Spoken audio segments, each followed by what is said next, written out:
ಉತ್ತರ ಕರ್ನಾಟಕದವರಾಗಿದ್ದರಿಂದ ಜೋಳನ ನಾವು ಜಾಸ್ತಿನೇ ಬೆಳಿತೀವಿ, ಹಾಗೆ ಜಾಸ್ತಿನೇ ತಿಂತೀವಿ ರೀ. ಆಮೇಲೆ ಜೋಳದ ರೊಟ್ಟಿ ಮಾತ್ರ ನಮಗೆ ಕಂಪಲ್ಸರಿ ಬೇಕೇ ಬೇಕು.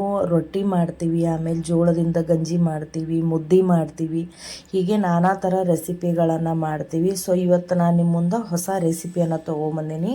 ಜೋಳದ ಹಿಟ್ಟಿನ ಅಂಬ್ಲಿಯನ್ನು ಮಾಡಾಕತ್ತೀನಿ. ಯಾಕಂದ್ರೆ ಇದು ಬೇಸಿಗೆ ಕಾಲದಲ್ಲಿ ತುಂಬಾ ಒಳ್ಳೆಯದು, ದೇಹನ ತಂಪಿಡಿಸ್ತೈತಿ.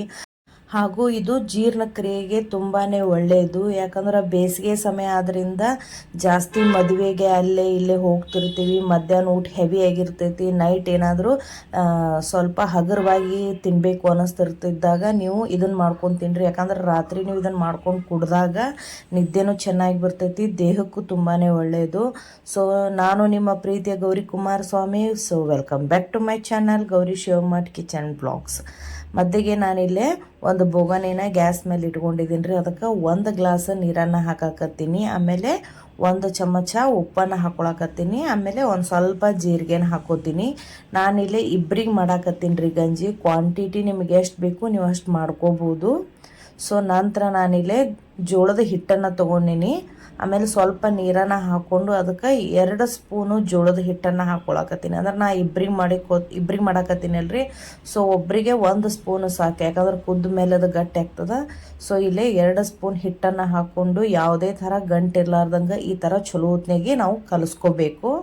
ನೋಡಿರಿ ಇದೇ ಥರ ಕಲಿಸಿ ನಾವು ಸೈಡ್ ಇಟ್ಕೊಂಡ್ಬಿಡೋನು. ಸೊ ಗ್ಯಾಸ್ ಮೇಲೆ ನೀರನ್ನು ಏನು ನಾವು ಕಾಯಕ್ಕೆ ಇಟ್ಟಿವಲ್ರಿ, ಅದು ಕುದಿಯಾಕತ್ತೈತಿ ಇಲ್ಲಿ ನೋಡೋಣಂತ. ನೋಡ್ರಿ ಇವಾಗ ಇಷ್ಟು ಬಾಯ್ಲ್ ಆಗಾಕತ್ತೈತಿ ಚಲೋತ್ನಾಗಿ.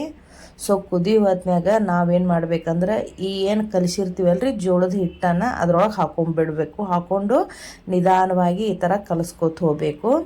ಯಾರೆಲ್ಲ ಹೊಸದಾಗಿ ನನ್ನ ಚಾನಲನ್ನು ನೋಡಾತಿರಲ್ಲ, ಪ್ಲೀಸ್ ನನ್ನ ಚಾನಲನ್ನು ಸಬ್ಸ್ಕ್ರೈಬ್ ಮಾಡಿರಿ. ಹಾಗೆ ಬೆಲ್ ಐಕಾನನ್ನು ಒತ್ತಿ. ಹಾಗೆ ಒತ್ತಿದಾಗ ಮಾತ್ರ ನಾನು ಹಾಕುವಂತಹ ಹೊಸ ವೀಡಿಯೋಗಳ ನೋಟಿಫಿಕೇಷನ್ ನಿಮಗೆ ಬರ್ತಾವೆ. ಅದೇ ರೀತಿ ನನ್ನ ಇನ್ಸ್ಟಾಗ್ರಾಮ್ ಪೇಜು, ಫೇಸ್ಬುಕ್ ಪೇಜನ್ನು ಫಾಲೋ ಮಾಡಿರಿ.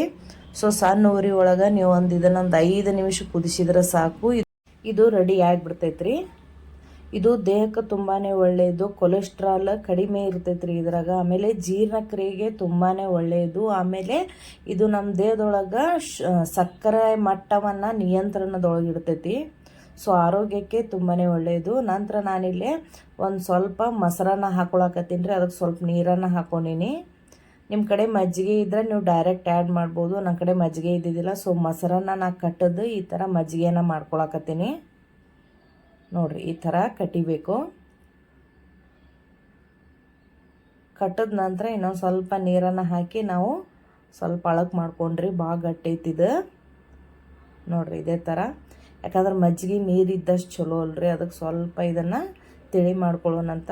ನಂತರ ನಾವೇನು ಜೋಳದ ಹಿಟ್ಟಿಂದ ಅಂಬ್ಲಿ ಮಾಡಿದ್ವಲ್ರಿ ಅದನ್ನು ಒಂದು ಪಾತ್ರೆಗೆ ಹಾಕೊಂಡ್ಬಿಡೋನು. ಪೂರ್ತಿ ಆರಬೇಕ್ರಿ, ಅದು ಆರಿಂದ ಹಾಕೋರಿ.